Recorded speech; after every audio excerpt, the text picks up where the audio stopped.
Toda a mensagem de Jesus é sempre dirigida à nossa modificação interior.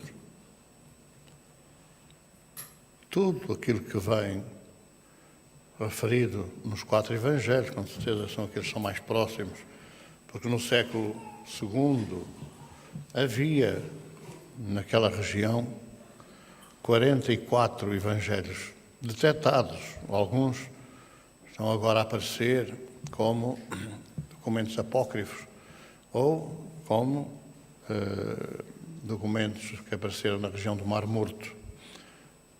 Mas por que é que apareceram 44 evangelhos se só eram 10 apóstolos? Apareceram porque na altura não havia Windows, não havia computadores, não havia gráficas. As artes gráficas apareceram no século XIV, XV. E, portanto, não havia senão uma forma de escrever os ensinamentos de Jesus. Jesus não escreveu nada, não deixou nada escrito, deixou as lições vivas na sua vida e na vida depois daqueles que o seguiram, mas tudo aquilo que ele falou foi anotado por um dos apóstolos que era dos mais cultos, a parte de Judas Cariotes, que era Mateus Levi. E ficaram conhecidas como as anotações de Levi. Foram essas anotações que serviram de base a todos os escritos sobre a mensagem de Jesus, sobre a Boa Nova, não sobre o Evangelho, sobre a Boa Nova, as notícias que ele trouxe. E isso foi feito por um homem que era extraordinário nesse aspecto da estenografia, já na altura, conseguia escrever as coisas por sinais e depois desenvolvia, com o tempo, desenvolvia todos os ensinamentos. E, portanto, foi praticamente esse Levi, e depois complementado com coisas que iam dizendo, aqueles que ouviam, as prédicas, muitas vezes diziam mais um ponto ou mais 2 pontos, acrescentavam alguma coisa àquilo que tinham ouvido, mas depois havia a correção, digamos assim, daquelas anotações que Mateus havia feito. Mas todos os outros evangelistas, e vou dizer que eram 44 no início do século II, se basearam naquilo que se diz que se disse, ou diz-se que ele disse. E alguns copiaram de textos que foram escritos com base nas anotações de Levi.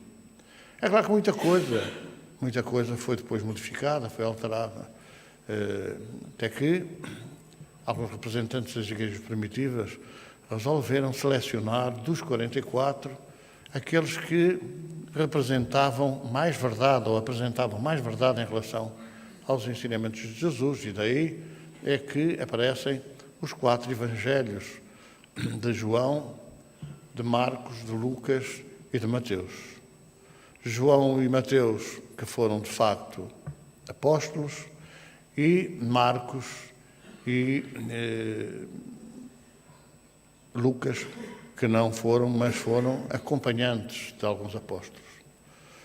É claro que o conteúdo dos evangelhos em si pode ter aspectos, muitos aspectos, que podem ser discutíveis, se de facto se passou assim ou não. Mas, no sentido geral, nos ensinamentos mais profundos, estes 4 evangelhos de discípulos ou de apóstolos que trabalharam, que estiveram, que aprenderam diretamente de Jesus, foram escolhidos como os evangelhos mais reais. E todos os outros foram aconselhados a serem banidos do seio da divulgação das igrejas primitivas. Depois aparecem agora os evangelhos de Tiago, os evangelhos de não sei quem, os evangelhos de não sei o quê, mas que não correspondem muito à verdade. Há muitas histórias que foram acrescentadas, muitas redações que foram feitas com o interesse de dourar as coisas e, portanto, interessa fundamentalmente apreender aquilo que é o conteúdo profundo e o conteúdo real. Por exemplo, quem é que sabe o que disse Maria, mãe de Jesus, quando visitou sua prima Isabel? Quem é que ouviu a conversa?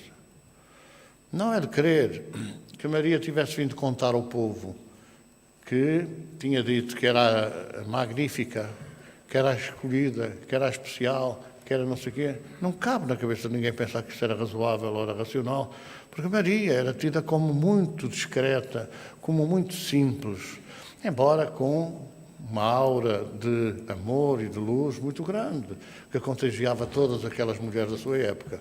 Mas não cabe na cabeça de ninguém que aquela parte que vem conhecida como Magnificat, que seja verdadeira. Quer dizer, Maria dizia, eu sou a magnífica, eu sou a escolhida. Isso não é de todo verosímil, não é de todo verosímil. Como outras coisas não são, de facto, reais ou racionais. Mas se formos ver os grandes conteúdos, as grandes mensagens, como é, por exemplo, esta o semeador saiu a semear, esta faz todo o crédito, faz todo o sentido. Porque à época, o povo era quase todo agricultores, era quase todos agricultores. Só mais tarde, e até vindo um bocadinho da parte das Arábias, da parte dos muçulmanos, só mais tarde, com o advento das cruzadas, é que as artes e os ofícios começaram a ser espalhadas no Ocidente. Foram os cruzados que trouxeram para a Europa ou para o Médio Oriente, que trouxeram os hábitos do comércio, que, de facto, buscaram no Império Romano do Oriente, que foi o império que se manteve de pé depois da queda do Império Romano do Ocidente, em 453, dizem, e tudo indica que terá sido definitivamente em 476. Mas a partir daí, de 476, pois quem pontificou na Europa eram os bárbaros, que eram povos que vieram lá dos Urais, que vieram lá do leste da Europa, em busca de melhores dias, em busca de vida melhor, e que subjugaram praticamente todo o Ocidente. Nós tivemos aqui os godos, os visigodos, os ostrogodos, enfim, os vândalos, os suevos, uma série de povos que aqui se misturaram, e nós somos uma mistura muito completa, dessa gente toda e também dos muçulmanos, que dominaram durante séculos a Península Ibérica. Os grandes baluartes fugiram para Covadonga, lá para o norte de Espanha, e depois partiu dali a Reconquista Cristã, chamada. Mas nós somos uma mistura muito grande de todos esses povos. Nós somos originários lusitanos, são de que raça, são de que linha? Ninguém sabe. É uma mistura muito grande. Aliás, não é por acaso que os portugueses sempre se misturaram com toda a gente. Não tiveram problemas nenhuns em misturar-se, fosse com quem fosse. Em misturar-se com os negros, com os índios, com os australásios. Nunca tiveram esse problema. Porque a linguagem, nós não falávamos a linguagem dos povos nativos, vocês já repararam. Eu digo, nós também muito estivemos lá, alguns de nós aqui. E a gente, como é que falava com os autóctonos? Normalmente a conversa era mais com as mulheres. Os homens conversavam muito mais com as mulheres. E nessa conversa com as mulheres não era preciso grande linguagem. Não é? Era a linguagem gestual. Agora vemos na linguagem gestual da televisão, fazer aquelas coisas, aquelas manigâncias, que ninguém entende nada, a não ser também quem fala a mesma linguagem. Portanto, como falavam a mesma linguagem, nesta questão das ligações, homens e mulheres e não sei o que falam a mesma linguagem, foi fácil. E nós fomos, talvez, o único povo que conseguiu criar ou alterar as raças. Porque, por exemplo, os nossos vizinhos aqui do lado não avançaram por aí, não fizeram miscigenação com os indígenas, com os autóctonos. Fizeram, mas foi uma destruição quase maciça dos povos índios na América do Sul. Quem é que fez a miscigenação? Nós, os portugueses, e fizemos em África, no norte, depois por aí fora, até chegar à Cova da Mina, até chegar a Angola, depois por aí fora, à África do Sul, e por todo lado a gente dava-se bem. Em toda a parte, eram só homens, na altura os exércitos não tinham mulheres. Isso é uma coisa mais recente. E, portanto, os homens como é que faziam? Uma viagem que demorava um ano a chegar à Índia. Tinham que se desenrascar, na verdade, e esse desenrascanço fez criar essa coisa fantástica que foi a miscigenação, entre brancos e negros. Mas mesmo aqui na Europa, só muito recentemente, das Antilhas, etc., franceses, já começaram a surgir alguns cruzamentos de raça. Mas os portugueses sempre foram assim. Porquê é que sempre foram assim? Porque nós éramos tudo e não éramos ninguém.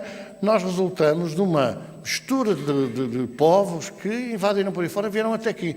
E só foi até aqui porque tinham o mar, não podiam galgar para o mar. Só mais tarde é que foram também, na conversa do Infante Dom Henrique, de pegar nas barcaças, nas caravelas e avançar por aí fora em busca de conhecer o mundo. Então, o que é que vem do tempo de Jesus? Vem todo um conjunto de fábulas, todo um conjunto de histórias que cada um que a foi lendo foi acrescentando mais qualquer coisa. Nós temos sempre a mania de ler e dizer assim, mas aqui é como... Aqui agora já não é tanto assim, agora é na televisão, que dá muito trabalho ler. Mas aqui há uns 50 anos não havia as telenovelas, já havia as radionovelas, não é? Havia radionovelas, Teatro Tido apresenta e apresentavam as radionovelas. Mas havia umas histórias aos quadradinhos, umas novelas escritas, que era a coqueluche das famílias, particularmente das senhoras, que não tinham trabalho, não é? Embora, isto é tudo ficção, porque com 5, 6, 7, 8, 9, 10, 12 filhos, e não tinham trabalho, e não trabalhavam, como se dizia. Quer dizer, trabalhavam muito mais do que os maridos que trabalhavam, porque às vezes faziam umas gazetas, não é? E depois chegavam a casa, descalçavam os sapatos e ainda estavam ali a olhar para as mulheres a trabalhar. Mas é verdade que, eu recordo-me, que era um interesse extraordinário em pegar naquelas revistas com aquelas, não sei como é que se chamava, aquilo, fotonovela, ou assim uma coisa qualquer. E então vinha essas historietas que depois se douravam, não é? Se alteravam. Eu, se fosse eu, não fazia assim. Eu, se fosse eu, fazia assado. Esta história está mal contada. As conclusões eram diferentes.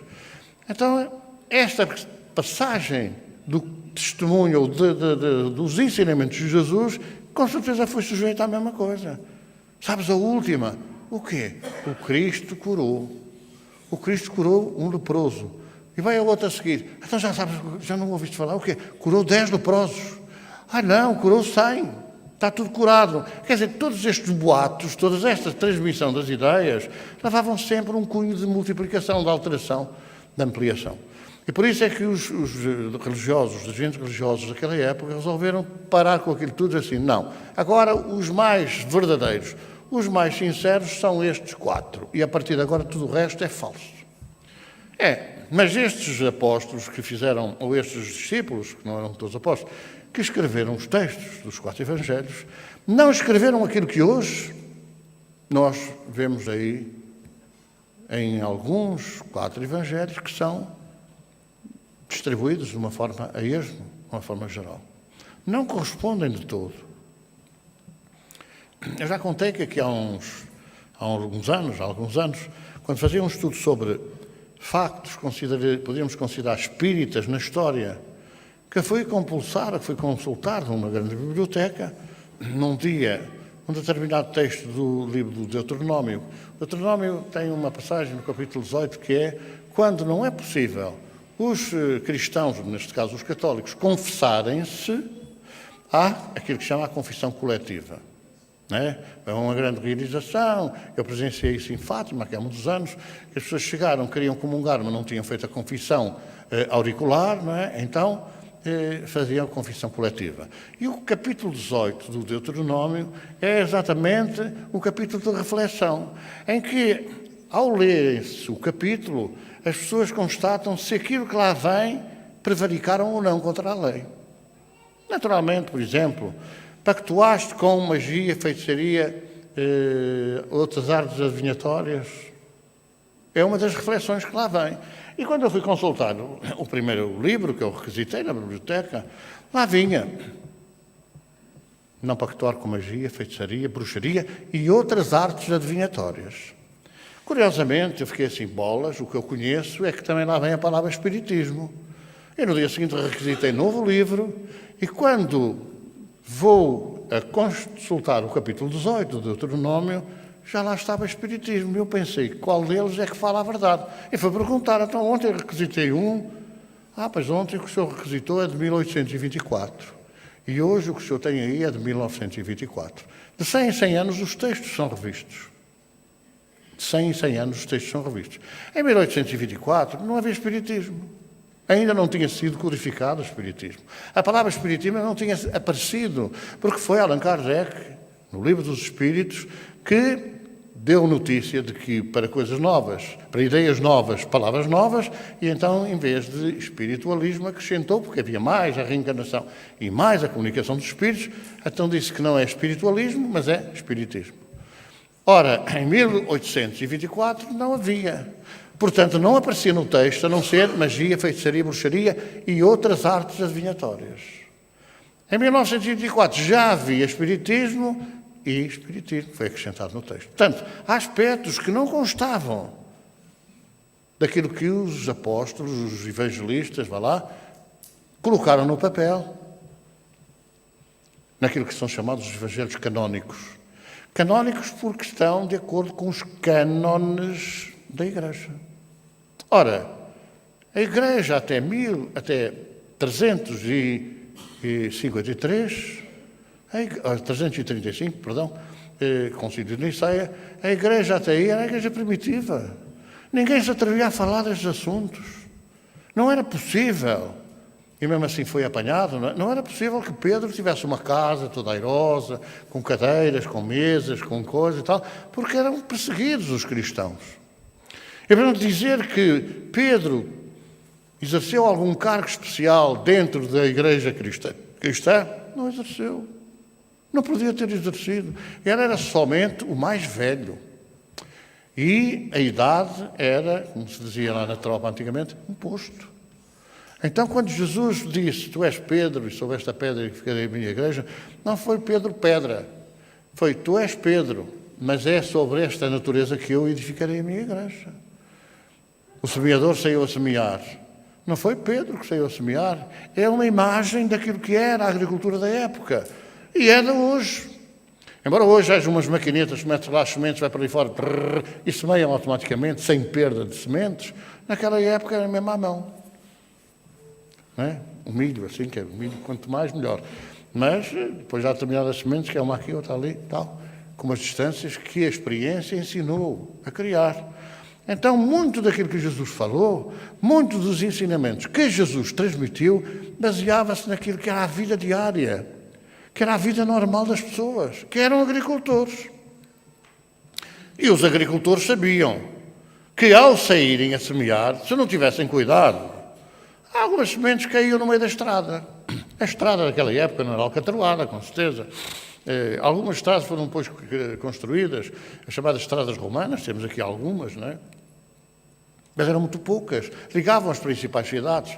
Entre aquelas terras, de um lado para o outro, havia as estradas de terra batida, onde passavam os cavalos e os bois e os carros, não é?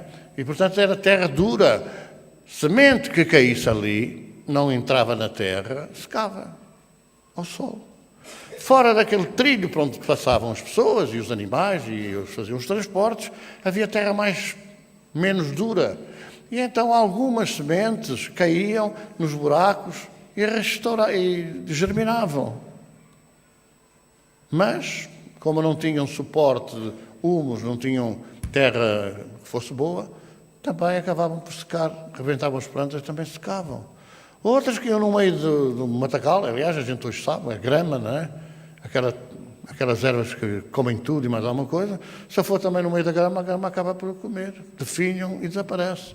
Mas se for em terra boa, que toda a gente sabe, cavam, lavram, mudam, misturam, etc. Se for em terra boa, aí ela dá 30 por 1, 50 por 1 e 100 por 1. Então era um ensinamento que estava de acordo com o que conheciam os agricultores, conhecia a gente da terra. E ele aproveitava sempre para explicar as coisas de acordo com aquilo que era o trabalho do campo. Quando Kardec começou a fazer a investigação profunda sobre a vida espiritual, sobre a comunicação dos espíritos, sobre tudo aquilo que depois vem compulsado no Livro dos Espíritos, a certa altura, quando ele estava a montar as perguntas, que era coisa, os espíritos vieram assim, vais colocar nesta apresentação do livro uma cepa.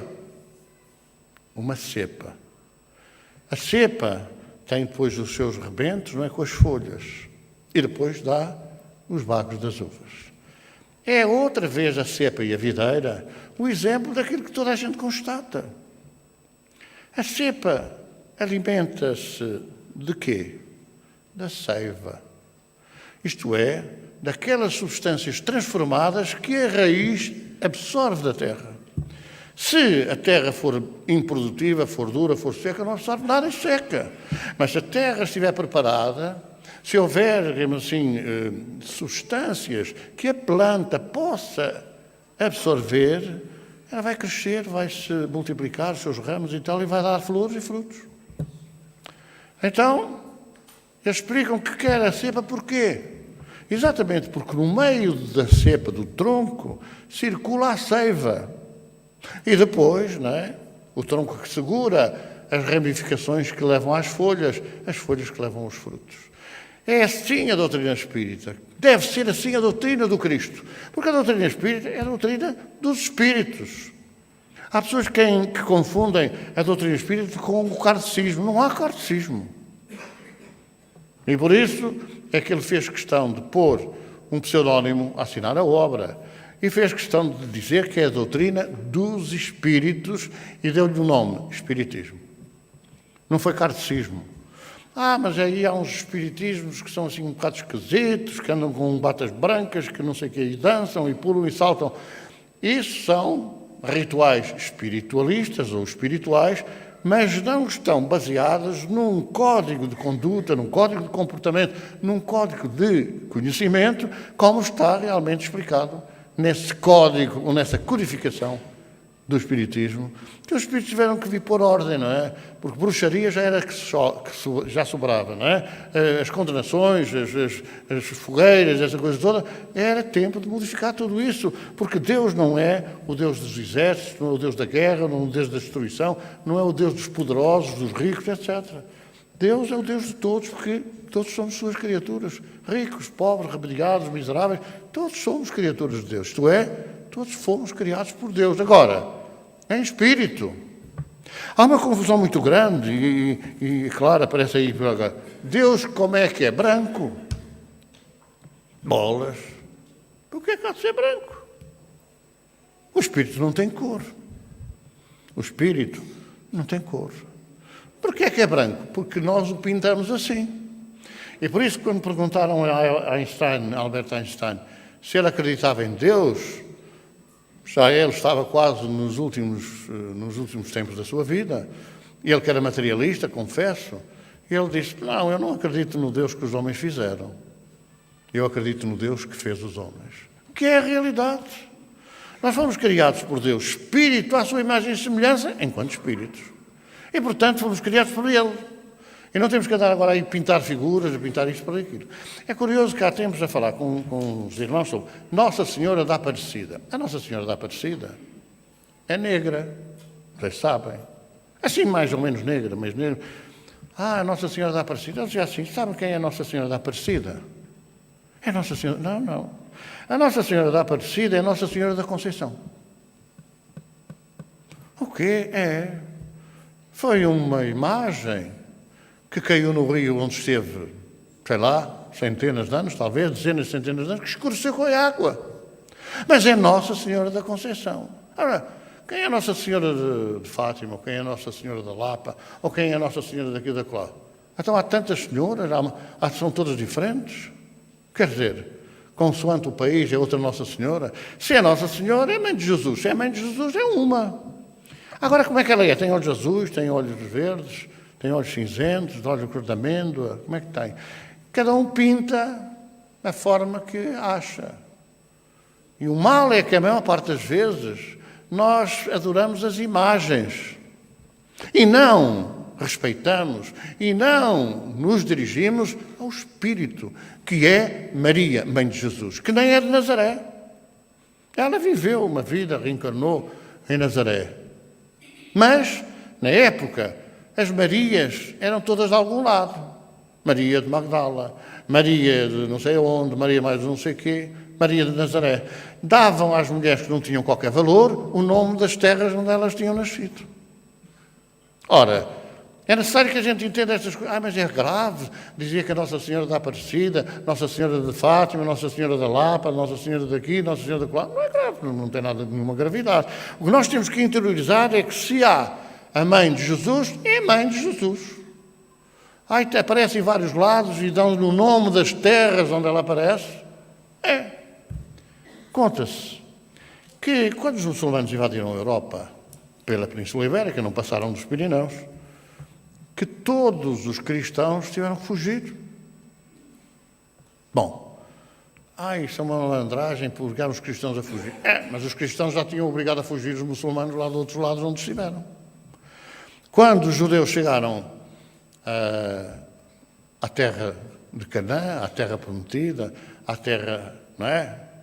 E já lá não estavam há mais de 1000 anos. Aliás, a indicação que se tem hoje é que a terra dos judeus era a terra do Iraque, era no meio daqueles 2 rios, o Tibre e o Eufrates. Era uma terra produtiva que passou por um período de grande seca e eles tiveram que fugir e ir-se acobertar ao Egito. Quando era chanceler, olha lá aquilo que podiam hoje chamar de primeiro-ministro, quando era chanceler do Egito, um seu concidadão chamado José. José era um de 7 irmãos que, na época, foi vendido como escravo a um grupo de muçulmanos, daqueles pastores, nómadas, porque queriam fazer dinheiro os irmãos, venderam o mais novo, que é considerado na Igreja o patriarca José. Mas de patriarca ele não teve nada, porque ele foi como jovem vendido, interpretava os sonhos. Ele era uma pessoa com uma capacidade de iludir os outros fantástica. Porque a pessoa dizia assim, sonhei com isto. E ele dizia, pois é por isto, e ele ia ao encontro daquilo que a pessoa normalmente ansiava ouvir. Que é o que acontece hoje quando vão às pitonisas, essas mulheres, as pessoas já vai a querer saber qualquer coisa, que elas são espertas, e deixa lá ver o que é que ele quer ouvir. Quer ouvir isto, então diz aquilo. A pessoa fica toda satisfeita, sim, agora tal, e fica lá condicionada. Naquela época era o José. E então o José acabou por ser aldrabão e vigarista, não é? Foi preso. Foi para o calabouço. Quando o faraó, que era assim bem deficiente mental, não é? Queria saber o sonho que ele tinha tido, o que é que queria dizer. E alguém disse, está ali um fulano qualquer preso na cadeia, que esse costuma ler os sonhos. Tal. Então trazei-me o cá. Pronto, o José, que era esperto, veio preso, atado de mãos e pés, chegou à presença do faraó, e o faraó disse isto, assim, o que é que isto quer dizer? E o José interpretou aquela vontade do faraó e disse aquilo que ele queria ouvir. O faraó ficou de tal maneira surpreso e contente que nomeou o chanceler. Claro que ele não era burro, não é? Era esperto, e assumiu a posição e a função de chanceler do Egito, transformando-se num ditador tremendo e terrível na perseguição aos cidadãos egípcios. Tinha as forças do seu lado, tinha o poder do seu lado, subjugou. Quando apareceram lá os seus gente do seu povo, né, a pedir socorro, que estavam na fome e na miséria, e foram albergados no Egito. Só que a mentira tem perna curta, não é? E quando o faraó morreu, descobriram a careca e prenderam o tal de José. Prenderam o tal de José e vai vingar, subjugaram o povo judeu. Começa aí a escravização dos judeus, que só iria ter a sua libertação com Moisés.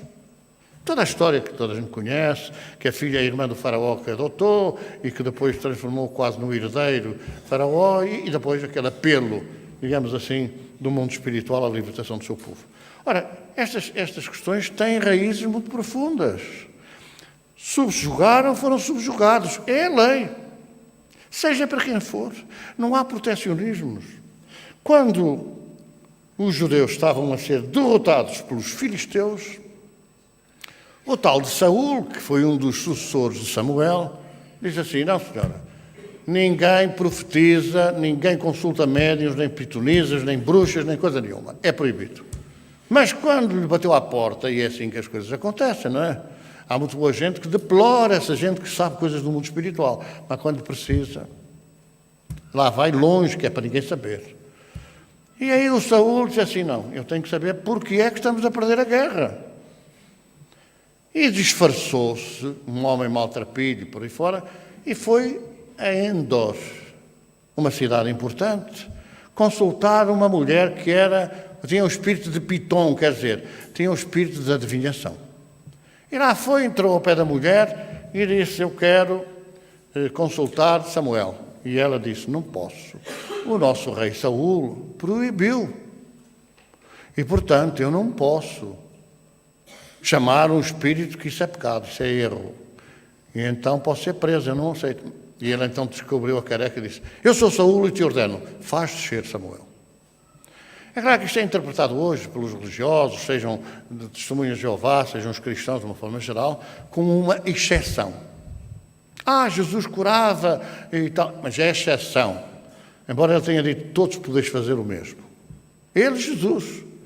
E depois, assim, não podem nada. Quer dizer, Jesus disse que podíamos. E depois disse: não podem. Está proibido. Nós queremos ser mais papistas que o Papa, quer dizer, queremos ser mais cristãos do que o Cristo. E acabamos por não ser cristãos, ou ser cristãos sem Cristo. Então lá veio Samuel explicar ao Saul porque é que o seu povo não era escolhido. Porque se fosse um povo escolhido, não era derrotado pelos filisteus. Então porquê é que estava a ser derrotado pelos filisteus? Porque a sua conduta não era de acordo com as orientações divinas. Seja em que lugar seja, se não for de acordo com as leis naturais, as leis de Deus, não podem triunfar. Podem fazer de conta que vão triunfar. Espera aí que está quase. E de repente é um descalabro. O Hitler não esteve quase a ganhar tudo. Perdeu tudo de repente. Perdeu tudo de repente. Não é assim, quer dizer, é quase como dizer assim: vai arrebentar uma bomba atómica. E quem é que manda? Porque na hora da verdade, o dedo que carrega o botão pode paralisar. Pode paralisar. A energia nuclear pode ser utilizada a bem da humanidade? Pode. Pode ser utilizada a bem. Pode ser utilizada, por exemplo, que há uns anos diz que vinha aí um cometa, Halley, ou não sei o quê, que ia chocar com a Terra, era uma grande tragédia. Poderia, numa situação dessas, ser utilizada a energia nuclear para fazer desviar o trajeto do tal de cometa.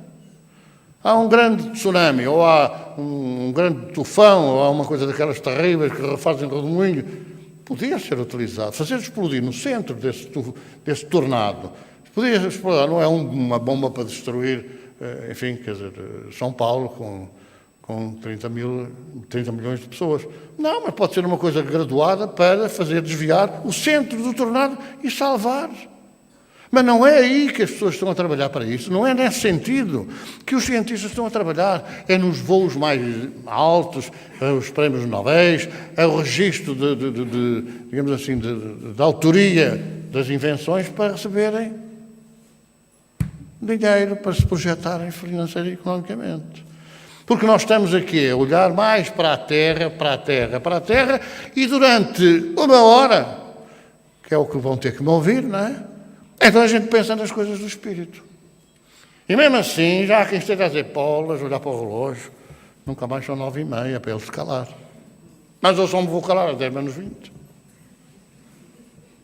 É muito importante que nós entendamos o que é que Jesus quis ensinar-nos. Há aqui uns espíritos que às vezes vêm aos trabalhos assim: vê lá se ele conseguiu travar a morte. Morreu ali, que não pôde fazer nada. Agora nós dizemos assim: mas o que é facto é que se não houvesse aquilo que houve, aquela tragédia do Gólgota, que foi um crime lesa à humanidade, que os homens praticaram, Jesus tinha passado como todos os outros profetas. Ninguém se lembrava dele, não dava importância. O que resulta de todo aquele ato bárbaro que aconteceu, que ninguém sabe ainda a verdadeira dimensão, porque quando a gente vê um filme como A Paixão de Cristo, em que há aquela violência, aquelas chibatadas, aquele tratamento, tudo indica, nas investigações que têm feito, que era muito pior do que aquilo que não nos deixa olhar para o ecrã para ver aquela tragédia.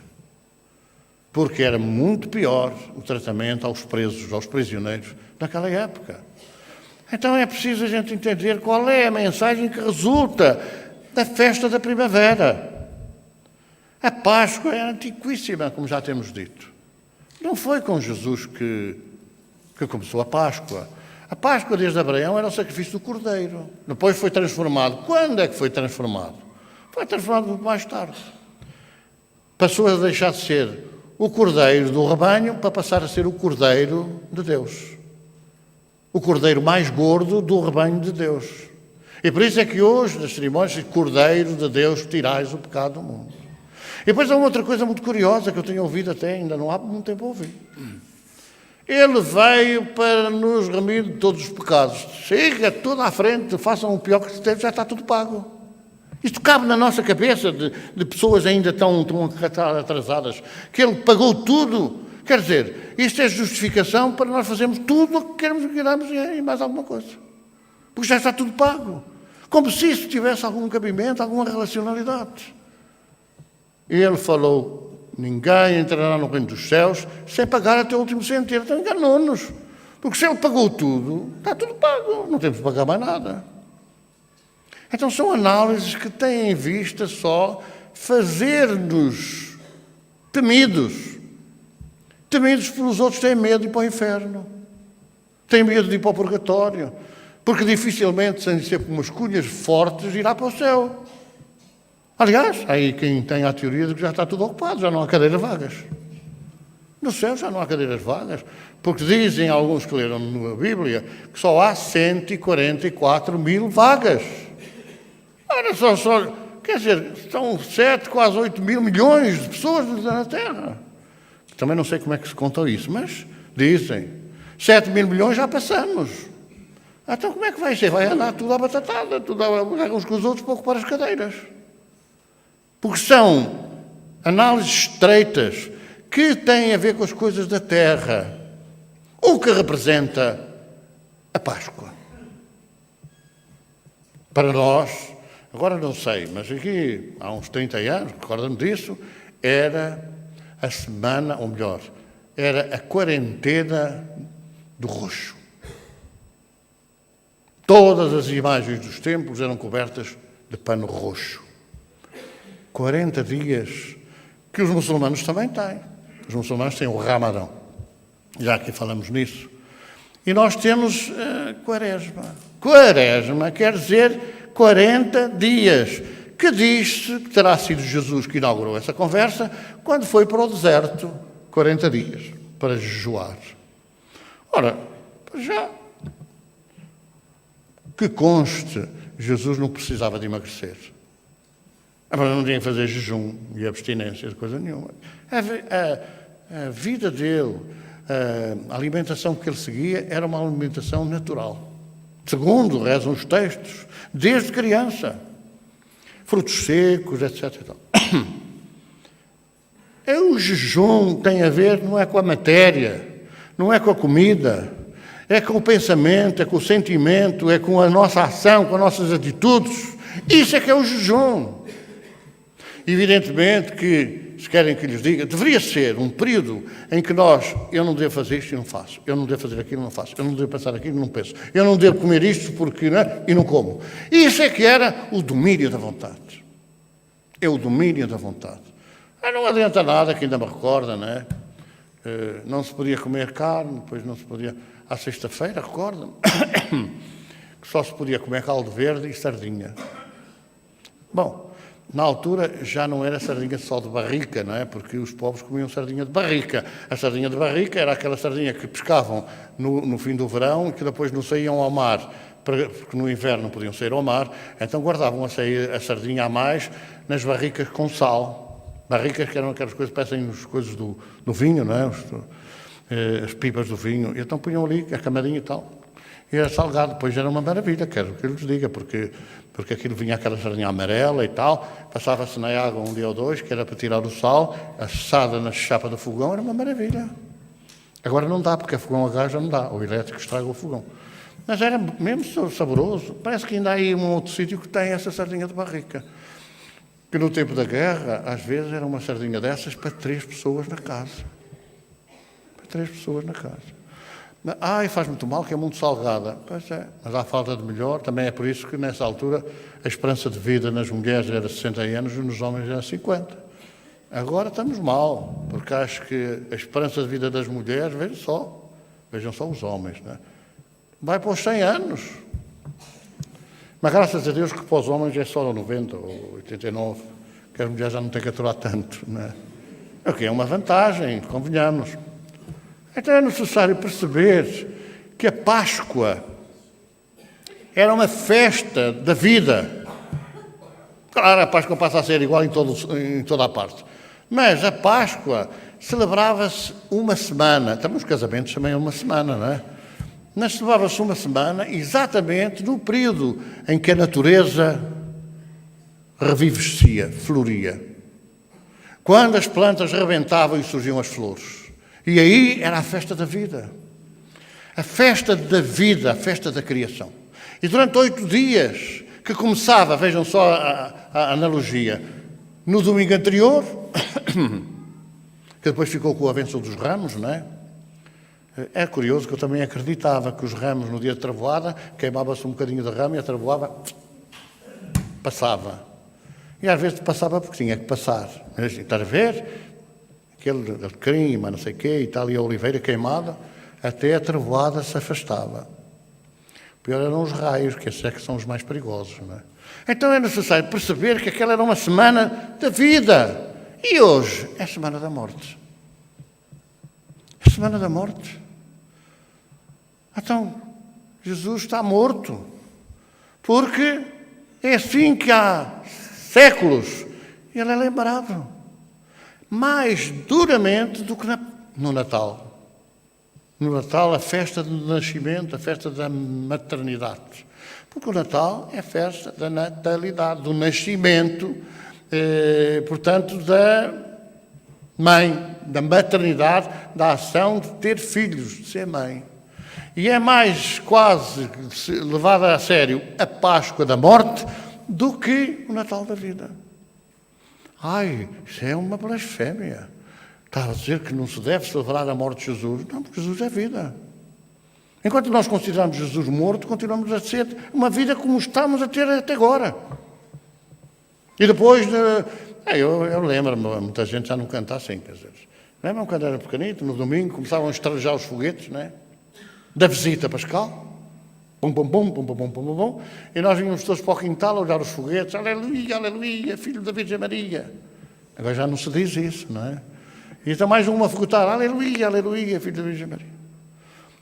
É claro que a festa da ressurreição tem um sentido. Todos, mas todos um dia, como ele previu, ressuscitaremos. Agora vamos ver como. Se vamos ressuscitar de púrpura, com aquele pano roxo, ou se vamos ressuscitar com as claridades, com a luz. Vamos ver como é que a gente vai ressuscitar. E para isso, vamos ver como é que a gente tem vivido e vai viver. E essa é que é a festa da natureza, é que é a festa da primavera. Era a grande transformação. Meditar, o que é que eu tenho feito de errado?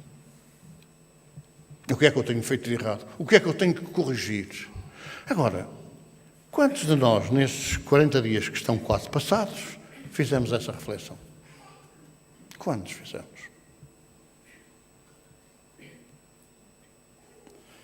Os muçulmanos têm uma coisa muito curiosa, que eles fazem o Ramadão, os 40 dias. Não está lá escrito que são 40 noites, são 40 dias. Já aqui falamos nisso. E dia das 6 da manhã até às 6 da tarde, até o pôr do sol, é uma santidade. Só rezam, só coisam, não sei o quê. Depois de noite, que ninguém vê, todos os gatos são partos, é um fartar a vilanagem. Bomba, tudo a dobrar.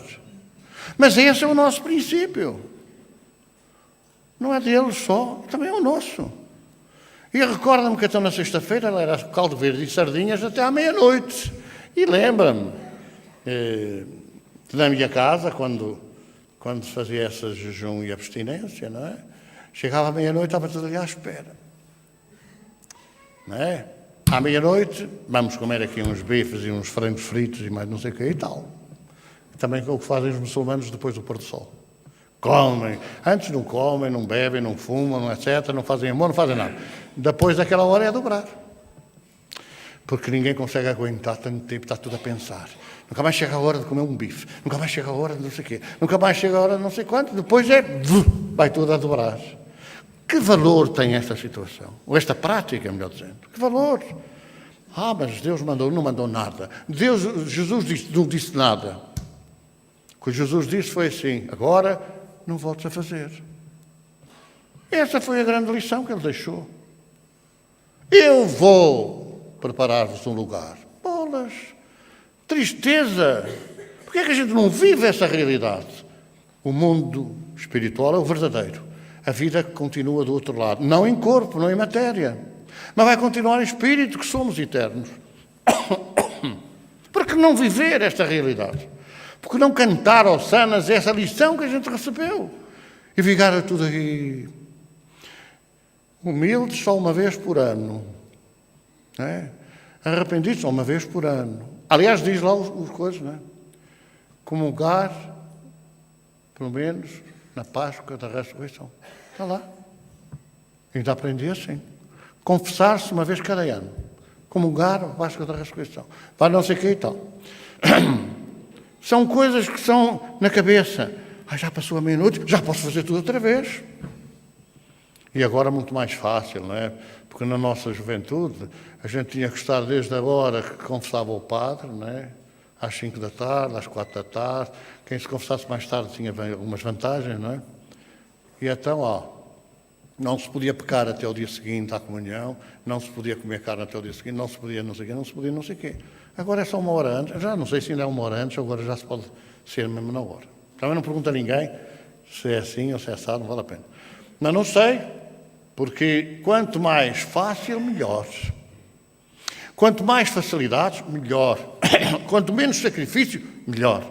Quanto menos trabalho tivermos no nosso aperfeiçoamento moral, melhor. E, se possível, se nos arranjarem um passaporte logo para o céu, sem passar pelo purgatório, melhor. Ora, isto não funciona assim. Sexta-feira, a morte, o enterro do Senhor. Bolas. 40 dias de sofrimento, de retenção. Um dia de ressurreição. E a ressurreição como? Toca a comer, toca a divertir, toca a abarcar com a família. Acho bem a festa da família. Acho bem. A Páscoa é a festa da família. Isto é a festa em que nós devemos procurar que a família se leve, se a família cresça em moralidade, cresça em espiritualidade, cresça em amor. Não adianta nada. Andar tudo à batatada até o dia de Páscoa, tudo calmo, umas cabritadas, uns cordeiros assados no forno ou na brasa, blá, blá, blá. No dia seguinte, pumba, pumba, pumba, pumba, tudo outra vez. Mas que valor tem isto? Eu não estou a dizer, não, nós somos diferentes, os espíritas somos diferentes. Eu nunca alinhei muito naquela coisa de criticar os sacerdotes, os pastores, que erram como todos. Erram como toda a gente, são pessoas normais. Porque eu nunca considerei, pessoalmente, que ali estivessem, ou que estejam na Terra, representantes de Deus, que não sejam exemplos daquilo que Jesus apontou como devíamos fazer. É conversa. E, portanto, não há ninguém que seja infalível.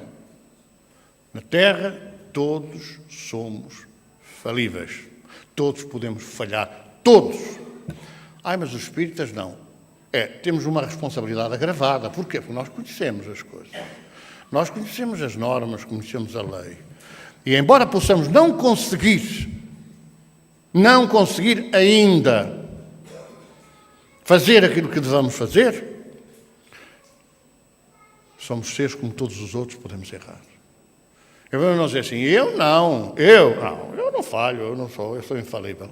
Mentira. Estamos na Terra. A gente quer muita calma. De repente alguém nos puxa as orelhas, pica de não sei o que, faz uma maneira qualquer e te reage. Não acho. Podia agir, não é? Vier para trás assim, daqui a pouco dou-te um sopapo. Sopapo pacífico. Como é um sopapo pacífico? É mesmo no meio da testa. É assim uma coisa airosa, né? Uma coisa... Mas temos que contar com aquilo que nos rodeia, com a sociedade em que nós estamos inseridos, com as fraquezas dos outros. E nós sabemos, espíritas, que muita gente reage atuada, influenciada mentalmente, envolvida, subjugada mesmo. Subjugada mesmo. E não é pessoa, porque a gente às vezes diz, não é possível. Esta pessoa eu não conheço. Não é nada daquilo que eu pensava. Está completamente diferente. Porque às vezes vai a pouco e pouco, vai mudando, a gente só num momento difícil é que dá conta quanto a pessoa mudou. E nós também. Porque a gente pode pensar assim, os outros, e nós, os outros pensam de nós a mesma coisa.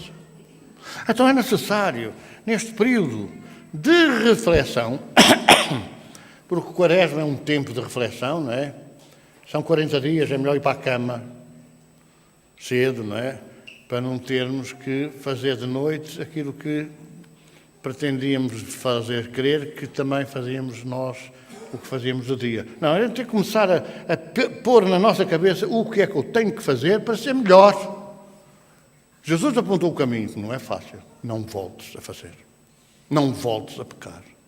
Mas não é fácil. Bolas, mas pelo menos tentar. Os espíritos disseram que os espíritas, não os cristãos, seriam conhecidos pelo esforço que fizessem em serem hoje melhores do que ontem e amanhã melhores do que hoje. Eles não disseram em serem perfeitos já amanhã, porque isso é uma ilusão. Mas fazer um esforço em mudar hoje o que estava errado ontem e o que estiver errado hoje, mudar amanhã, corrigir amanhã, esforçar por melhorar. A nossa reforma íntima é urgente.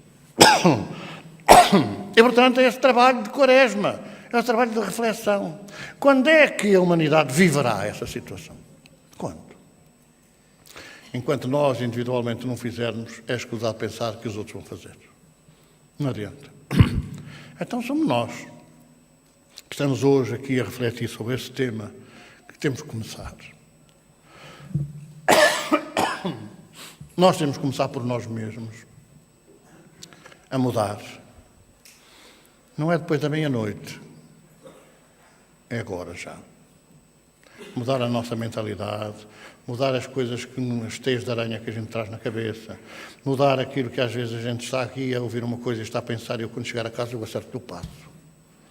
Eu daqui a pouco vou. Também acontece, que eu às vezes dou conta, não é? Acontece, vou já mandar uma mensagem que eu vou derreter de alta baixo. Não estou a ouvir o que é que a gente está a falar, também é verdade.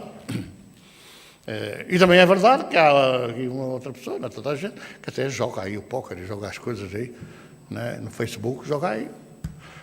Porque não está interessado em ouvir falar de Jesus, ouvir falar dos seus conselhos, ouvir falar das suas orientações, ouvir falar daquilo que temos que fazer para amanhã podemos ter alguma força e sermos melhor do que hoje. Uma boa festa de família para todos vocês. Vamos pedir pelos doentes.